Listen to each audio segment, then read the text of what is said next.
Hello everyone, स्वागत है आप सभी का मेरे चैनल द डिवाइन टैरो में। कैसे हैं आप सब? उम्मीद करती हूँ सब हैप्पी होंगे, पॉजिटिव फील कर रहे होंगे, पॉजिटिव सोच रहे होंगे। सो आज की जो रीडिंग हम करने जा रहे हैं ये आप लोग सभी का फेवरेट टॉपिक है, 3 विशेष घटनाएं, 3 इंपॉर्टेंट इवेंट्स इन योर राशि क्या एक्सपेक्टेड है इन द मंथ ऑफ अगस्त 2026। ये रीडिंग जेंडर स्पेसिफिक नहीं होती, स्त्री पुरुष दोनों के लिए बनाती हूँ, इसलिए थीथा पे फोकस मत कीजिएगा, अपनी एनर्जीज पे ध्यान दीजिएगा। साथ ही अगर आपको मुझसे पर्सनल रीडिंग चाहिए, मेरी वेबसाइट है ना www.thedivinetarot.online.com पर विजिट करें और आप अपनी रीडिंग आप खुद चेक कर सकते हैं। बहुत ही बढ़िया सा जीनी बनाया आप लोगों के लिए, आप मस्ट चेक कीजिए, आपको बहुत पसंद आने वाला है। ठीक है, साथ ही ये रीडिंग अगस्त मंथ के लिए है। आप लोगों की एक एक राशि में आप लोगों के लिए पोस्ट कर रही हूँ, हो सकता है एक साथ डाल दूँ या एक ही दिन में, एक्चुअली आ तो एक ही दिन में जाएगी। अगर आपको पसंद आए लाइक शेयर सब्सक्राइब कीजिएगा, ना पसंद आने पे डिसलाइक भी कर सकते हो। ठीक है, सो मेरे रिलेटेड आपको जो भी जानकारी चाहिए वो स्क्रीन पर और डिस्क्रिप्शन बॉक्स पे आपको मिल जाएगी, आपको ज़्यादा खोजना नहीं पड़ेगा। मैं हूँ भारती सिंह और आप चलिए जल्दी देखते हैं आप लोगों के लिए आपकी टैरो कार्ड रीडिंग्स में 3 घटनाएं वो कौन सी है जो घटित होकर ही रहेंगी अगस्त के मंथ में आपकी राशि में। ठीक है, और राशि किस बेस पे देखना है? Sun sign, moon sign, rising sign, ascendant sign, name के हिसाब से, डेट ऑफ बर्थ के हिसाब से, जैसे चाहे वैसे कंसिडर करें।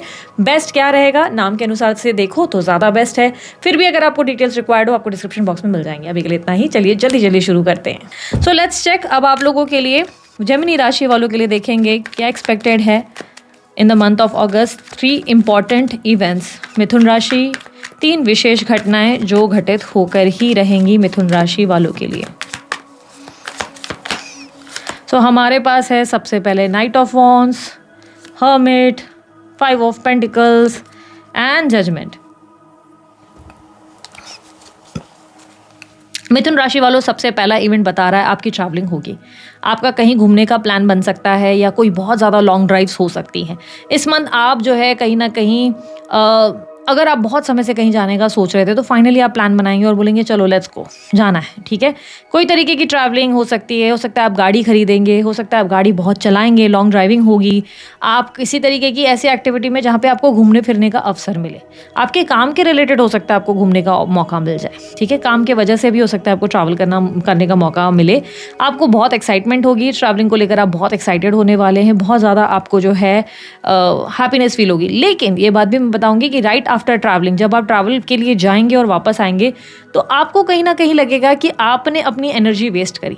वो ट्रैवलिंग आपके लिए, आपको ऐसा लगेगा कि जो आप एक्सपेक्ट करके ट्रैवल कर रहे थे वैसी ट्रैवलिंग में आपको रिजल्ट नहीं मिले। लेट्स से आप काम के रिलेटेड गए, वो काम आपका बना नहीं। लेट्स से आप जो है एक सेल्फ सेटिस्फैक्शन के लिए गए, हीलिंग के लिए गए, आपने सोचा आपका मूड बहुत चिल आउट हो जाएगा, तो वैसा कुछ नहीं हुआ। ऐसा हुआ कि आप गए किस पर्पस से थे और वो पर्पस पूरा नहीं हुआ है। So you are not liking, आपको अच्छा नहीं लग रहा है, आपको लग रहा है गए तो सही पर मज़ा नहीं आया। तो ट्रैवलिंग ज़रूर होगी, लेकिन वो ट्रैवलिंग के चक्कर में आपको ऐसा फील होगा कि यार जिस पर्पस से, जिस रीज़न से गए थे, लेट्स से आराम करने गए थे, तो यार आराम तो किया नहीं, आराम तो हुआ नहीं। उल्टा भाग दौड़ हो गई, उल्टा किसी न किसी चीज़ में ऑक्यूपाइड रहे, खुद को समय देने का मौका मिला ही नहीं, ऐसा लगा ही नहीं कि मुझे ब्रेक मिला।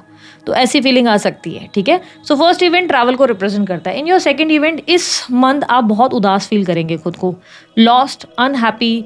आपके अंदर एक ऐसी एनर्जी आएगी, स्पेशली फाइनेंसेस को लेकर ये टेंशन है आपके अंदर, ये फाइनेंशियल स्ट्रेस है आपके अंदर। आपको ये भी फील होगा, एक तो फाइनेंशियल स्ट्रेस और ऊपर से आपको ये भी लगेगा कि आप लोगों को चेस करते हैं पर लोग आपको कभी समझ नहीं पाते। आप हर बार लोगों को समझाते हैं, अपनी एनर्जी देते हैं, प्यार देते हैं, समय देते हैं, फाइनेंशियल आप जो है तरीके से हैंडल करते हैं, बट एट दी एंड ऐसा हो जाता है कि लोग आपको कभी नहीं समझ पाते। लोग आपकी भावनाओं को, आपकी एनर्जी को वेस्ट कर देते हैं, आपकी वैल्यू नहीं करते। आपको किसी तरीके का एक लॉस्ट एनर्जी फील होगी। ये मंथ सेकंड इवेंट में ये रिप्रेजेंट हो रहा है कि आपको कहीं ना कहीं बहुत ज़्यादा ऐसा फील होगा कि आप अपनी रोशनी सब में बिखेर रहे हो बट फिर भी आप कहीं खाली हो। और फाइनेंशियल स्ट्रेस भी आप लोगों के अंदर कहीं ना कहीं मुझे थर्ड इवेंट में देखने को मिल रहा है। थर्ड इवेंट पे हम लोग आते हैं, पर पहली बात हम सेकंड इवेंट पे बात करते हैं। सेकंड इवेंट में मुझे क्लियरली ये दिख रहा है कि आपको महसूस होगा कि आप अपनी लाइफ की टॉर्च सबके तरफ घुमा रहे हो, अपनी लाइट सबको दे रहे हो, लेकिन आपके लिए खुद के पास ही, खुद को ही पॉजिटिव फील कराने वाला कोई नहीं, कोई ऐसा व्यक्ति नहीं जो आपको महसूस करा सकते कि मैं साथ में हूँ, मैं तेरी हेल्प करूंगा या मैं हेल्प करूंगी।